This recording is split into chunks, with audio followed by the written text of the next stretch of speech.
sufficient is thine arm alone, and our defense is sure. Sisters, it's always an honour and a privilege for me in my role as Grand Master on Armistice Day to represent the Orient Institution as we gather to remember all those who paid the ultimate sacrifice.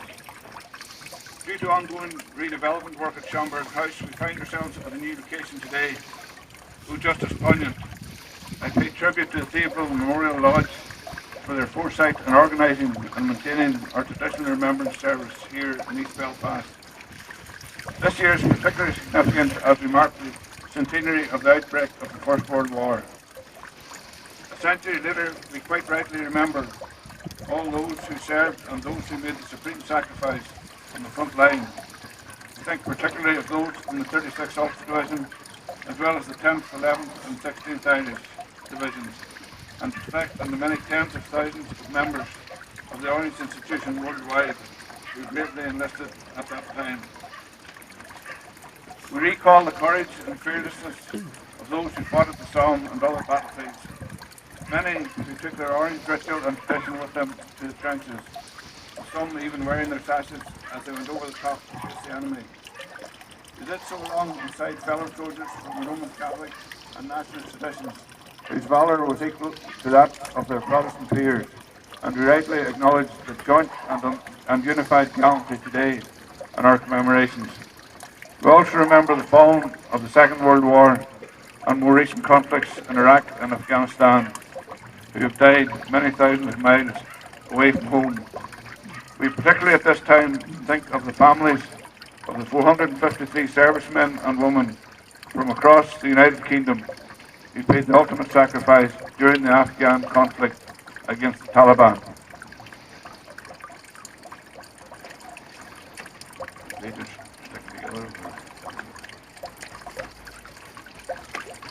As British troops officially ended combat operations in the strife-torn region last month after 13 years, we should remember with pride those who served on our behalf and in doing so made our world a safer place from the growing threat of terrorism. Among them Ulstermen and women who gave their lives and were maimed not only to protect this country but also the interests of democracy across the world. We remember especially the loved ones of those local military personnel who bravely and selflessly put themselves in harm's way in foreign fields on the front line. We also gather to pay our respects to those members of the security forces who paid with their lives whilst protecting the community against the onslaught of terrorism during the worst of the Troubles. We pay tribute to the 332 members of our loyal institution who were callously murdered throughout a tumultuous period for our province. The crime of the vast majority of our brethren in the eyes of Republicans was to don the uniform of their country in response to a violent terrorist campaign. Others simply targeted for being in possession of an orange colour rep. We think of their families at this time and assure them of the enduring support of the institution. The innocent victims of terrorism must never be forgotten. At the weekend, I had the humbling experience of attending a remembrance service at the National Cenotaph in Whitehall, London, in tribute to those who paid the ultimate sacrifice in their service to the British Crown. As I paid my respects, and as I do so today on Armistice Day, I reflected on the proud military heritage of Northern Ireland and our undisputed track record in terms of active service. Many of our own members have served and continue to serve the armed forces with distinction, and as an institution we are rightly proud of their endeavours. Whether it be at the Somme, the beaches of Normandy, Basra or Helmand province, we salute the collective bravery of all those who voluntarily chose to bear arms in the defence of the freedoms we enjoy and take for granted today. Whatever challenges lies ahead, let us stand secure in their memory as we remember them all. Thank you, brothers and sisters.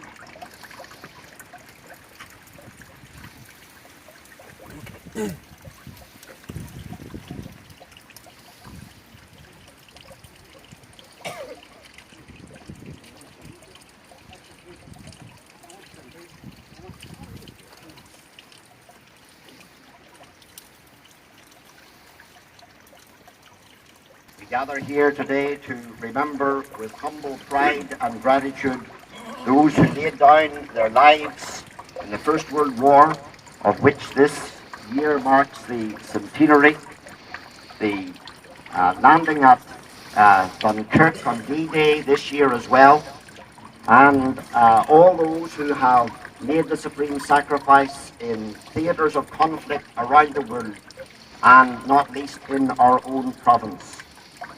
I understand also that today one of the brethren of Faithful Memorial, LOL 1916, is being buried in Scotland, Brother Robert Paisley.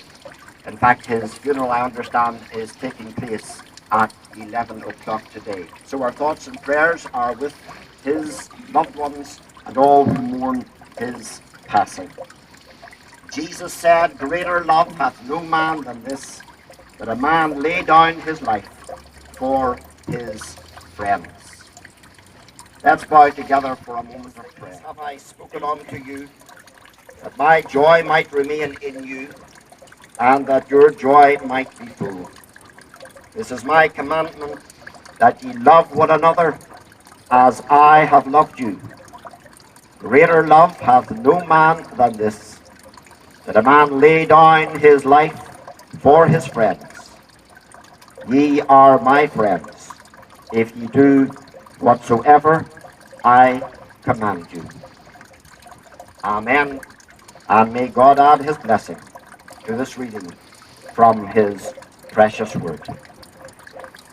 Brethren and sisters, ladies and gentlemen, the weather is not good, but as the rain falls on us, let's spare a thought for those men who endured far worse in the trenches of the First World War and in the Second World War. The rain falls softly upon our heads, but we're under brollies, and it's firm underfoot. So let's remember those who made the supreme sacrifice.